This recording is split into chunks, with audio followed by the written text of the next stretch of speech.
Hey, I'm Eric Kramer. You're listening to Jordan Elliott on WRHU.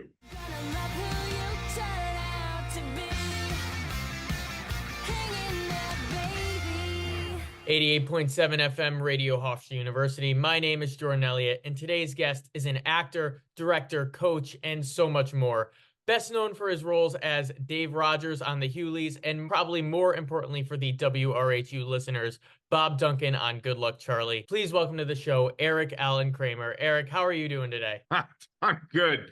I apologize for my dog who is in charge of guarding the house right now. First of all, I know Hofstra is a school filled with kids wanting to get their big break in the industry. Can you please give us a little story of how you ended up where you are today? That's not really a little story. I was always interested in drama through school. I actually, when I went into high school, the goal was not to become an actor. The goal was actually to become a graphic artist. I was very much into that. And I had met a drama teacher, Bill Chin.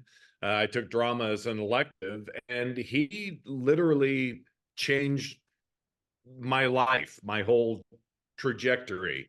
I can attribute everything that's happened in my career all the way up to the Duncan's front door because of Bill Chin. He got me to audition for a theatrical training program. I was lucky and fortunate enough to get into the U of A. The high school was the pivotal moment in my life in trying to figure out where I wanted to go. Obviously, I grew up as a Good Luck Charlie kid, but my love for the show has continued, I think, because my family has an annual watching your Christmas movie after we decorate our tree. That's great. When the show had special vacation episodes like that, did you guys actually get to film on location? Well, we were in Utah. It's interesting about that movie because I always consider that movie very separate from the show because that was not our guys. That was a different group of writers. Yeah, we were on location and it just felt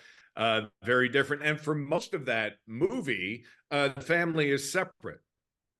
So we never really sort of hung out as a group. Although I will say the great thing about that movie was I really got to bond with my TV sons. Jason and Bradley and I played a ton of paintball together and just hung out. So from that standpoint, it was great. I love that we have become the new Charlie Brown Christmas Definitely. tradition.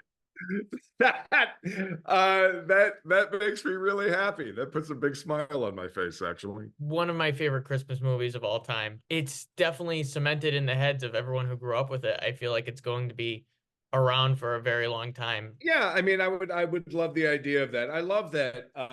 One of the things I loved most about Charlie was I always thought we were a genuine family show, that we were a show that the whole family could watch together, and we just weren't targeted at the kids. And so, because of that, I think Charlie has just incredible staying power. Like, I think we're already on close to our like third generation of like new young sort of watchers.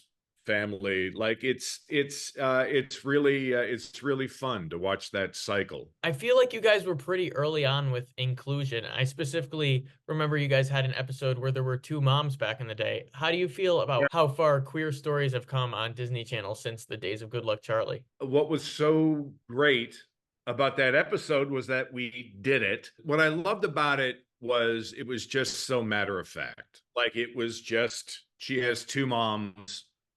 End of story. The backlash that we had from it on social media, all the way to pictures of poor little Charlie with like a knife going through her face. What was so distressing and so sad was a simple, loving story like that still could create that kind of anger and backlash. And every time you think we've come so far, something like that happens to make you realize that no, actually, no, we haven't. Again, so glad we did it. I love the way we told that story, but it was really just a small percentage of really angry people who have no right to be angry over a topic like that. That's how the world is sometimes. Keeping on the subject of Good Luck Charlie, in the earlier seasons, you had a bit more of a dad bod. What inspired you to get into shape? Survival. I had really abused my body when I was younger. I played a lot of sports and physically just lived hard. And so I had blown out my knees in my 20s. Well, that's what's hilarious is that I played football, basketball, everything. And I had to go to theater school and dance training to get my football injuries. So I blew out my knees in dance class. What I realized was that the body never forgets and the body remembers absolutely everything you do to it. So when I was doing Charlie, I was coming up on 50 years of age, and I was just having all sorts of knee issues, and I was starting to look at stairs twice, and I just thought, this can't be the next phase of my life. I'm not going to go into the next chapter looking for elevators because I don't want to take the stairs. I literally got on the same program I did when I first blew out my knees, and I put a lot of work into strengthening my leg up. Pretty soon I was walking without pain again, and next thing you know, I'm running. And the side benefit of that was that suddenly the weight dropped off. And honestly, I was so light, I didn't feel good. I didn't feel like myself. So I put some weight back on and found a nice balance. But it has certainly helped me live a much better, healthier life during the second half of Charlie and to today. That's outstanding. You mentioned earlier that you think Good Luck Charlie was not just a kid show, but a family show. But how often do you stay in touch with your original Duncan family? Do you still talk to all the cast? I talked to the boys quite a bit. I talked to Bradley quite a bit. Actually, the strongest connection that came out of that show was with Bradley, oddly enough. And him and I golfed together. We cooked together. We did a little cooking thing for YouTube, and he surprised me with Mia showing up for one of the things that we cooked, which was fantastic. I mean, I absolutely love that. I absolutely love that kid, and Bridget, who I think we're all going to be working for at some point down the road, who I is see now she's doing so many crazy things right now. It's amazing. the CEO of of this of space. Like, it's wow, which actually none of that surprises me. Just a remarkable talent and incredibly smart.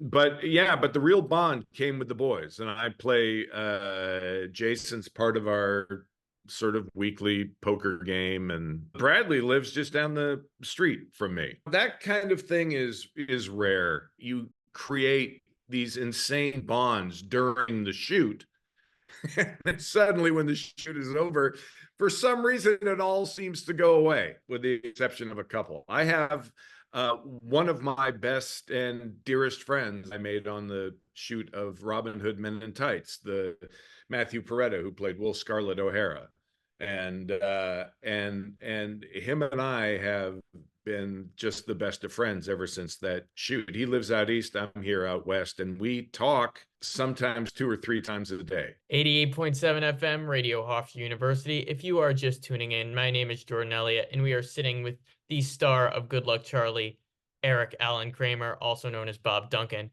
We're going to pivot away from Good Luck Charlie just for a second. I feel like this may be a touchy subject, but you were the first live action actor to play Thor in the Incredible Hulk appearance. Back in the days before CGI. I know that you're a dad. Did you ban your kids from watching the Chris Hemsworth movies in the MCU?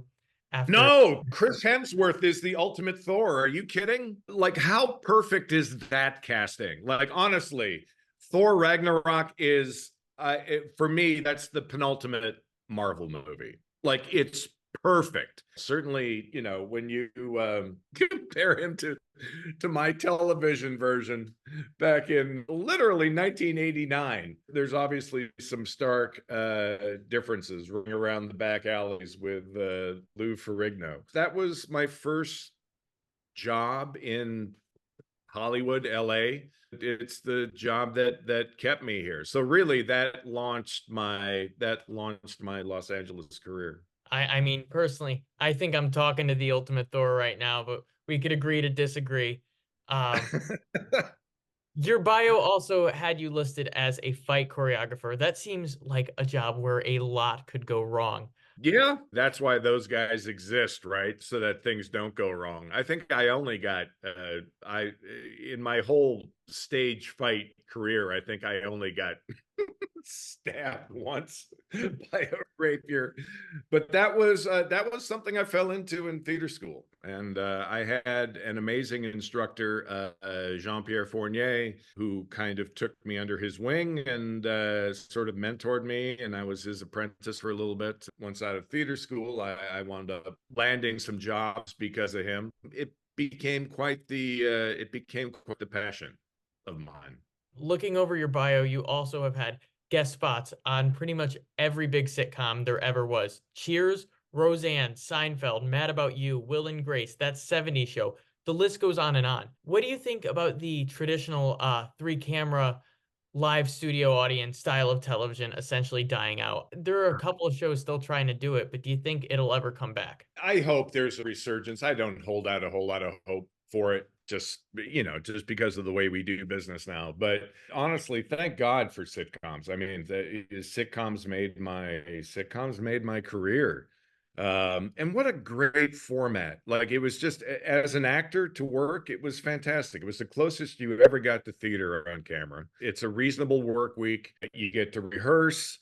You shoot in front of a live audience. You pretty much shoot it like a play. It's absolutely the best of both worlds. And you get to make people laugh and be funny and have a good time. And I mean, those shows went from the outrageous to sort of very sort of real family style situations and formats. It would be a shame. It would be a real shame for it to go away, just because it's such a great way to tell stories. It's one of my favorite ways to tell stories. Eric Allan Kramer, thank you so much for coming on the show. Is there anything else you want to leave the students of Hofstra with today? No, other than I hope I've made you laugh over the years. I love telling stories, and it's nice to know I've been a part of things that have made a positive impact in people's lives.